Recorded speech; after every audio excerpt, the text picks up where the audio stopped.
What's going on, y'all? Juneteenth is quickly approaching, and in case you've been living under a rock, Juneteenth, or June 19th, is the day that we celebrate freedom from slavery in America. Now, it became a federal holiday in 2021, but people have been celebrating it since 1866.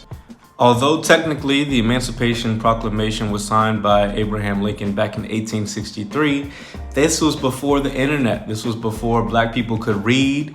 So a lot of people just did not know that they were free. It wasn't until 1865 when the last state, which was Texas, finally had to release their slaves due to General, I believe his name was General Gordon, signing a proclamation or issuing an order to free and release the last slaves being held in captivity. So that's why we celebrate it. It's a day meant to celebrate our freedom from slavery. Fast forward to today, 2023, and we've got all types of celebrations. People have cookouts. Some people, like in Milwaukee, are hosting pageants to see or crown a Miss Juneteenth. This year's Miss Juneteenth in particular is exposing a few complications, a few issues, a few interesting dynamics in the holiday. Check this out, and I'll come back with some comments later. Meet Adobe Namuchi, a proud Rufus King graduate, a scholar, an activist, and now Miss Juneteenth 2023. She graduated high school with a 5.0 GPA. Yes, you heard that right.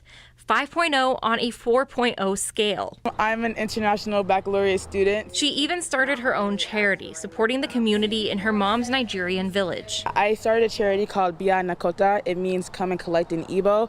And basically my mom and I have been doing this for about, 5-6 years now. Basically every year we donate 3,000 articles of clothing, shoes, computers, and we donate it to our village. She's also involved in student government, spends time at the Nigerian Community Center hosting events, and is of course excited to be a part of all things Juneteenth. Juneteenth not only means that it's of course joy, freedom, Jubilee Day, but also sparks a new interest in me as to start and create my legacy. And she hopes that— Now, to be fair, she seems like a very bright young woman, a very smart, intelligent young girl who has a bright future ahead of her, and this video is in no means meant to attack her personally or individually. What I'm using this video to do is expose a larger problem. Just listen to a few things that she mentions in her interview here. Number one, when asked what does Juneteenth mean to her, she just quickly breezes over the fact, oh yeah, it means joy, freedom, jubilee, but really what it means is me starting my legacy. See, it's that air of selfishness, that air of arrogance that I find all too common.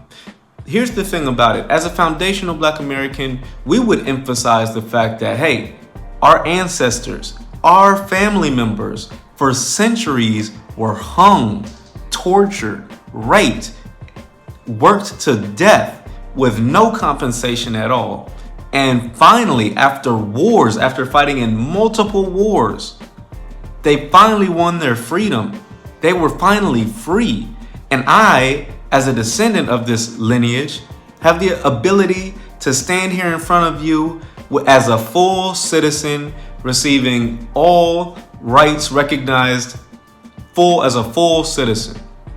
We would emphasize the legacy that we come out of. It's not about me, it's about the lineage. That's what we would say as foundational Black Americans.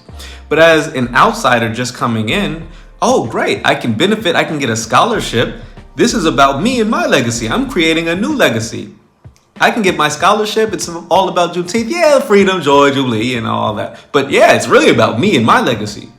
No, lady. It's ironic that she has a nonprofit called Come and Collect, because that's essentially what she's doing. She's coming to collect the set-asides and the benefits that were meant for our foundational Black American community. For example, the holiday of Juneteenth, celebrating our lineage, and she's taking those benefits and exporting them back to her home country and back to her culture. I don't know. I find that a bit ironic.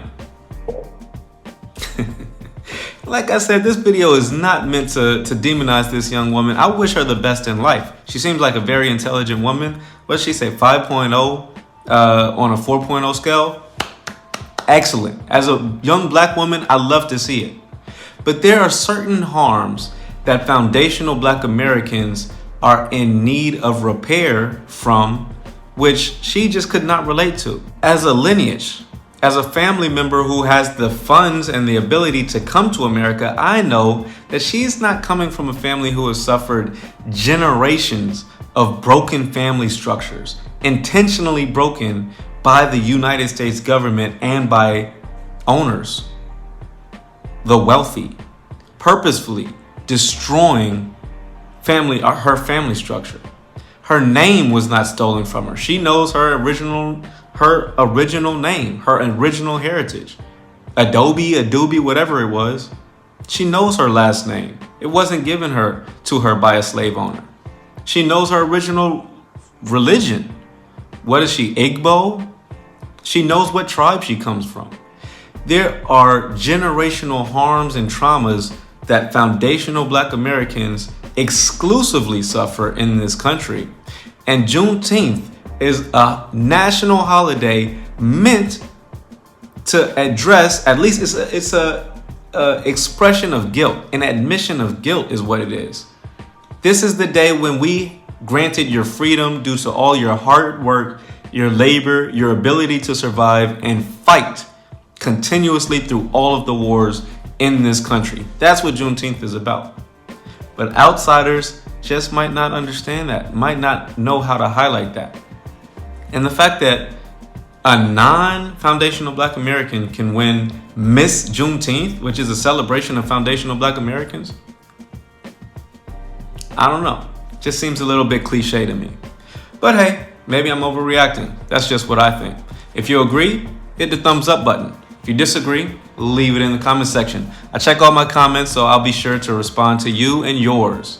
To all my new subscribers, I want to give you a quick salute. I appreciate you coming here. I appreciate you hitting the subscribe button. If you're new to the channel, smash the subscribe button. I drop a video just about every day, so you can come get new interesting topics, new interesting content, just like this. Peace. That's what I think. So you made it all the way to the end of the video, but you haven't hit the like button yet. Come on now. You're cheating me, you're cheating yourself. Go ahead, hit the like button. And while you're at it, you might as well smash the subscribe button so you can get notifications every time I drop a video. I make a video every day, a different topic, a different subject. They're all interesting, so you can check them all out by hitting the subscribe button and setting your notifications to all so you get an alert when I drop a video. There you go.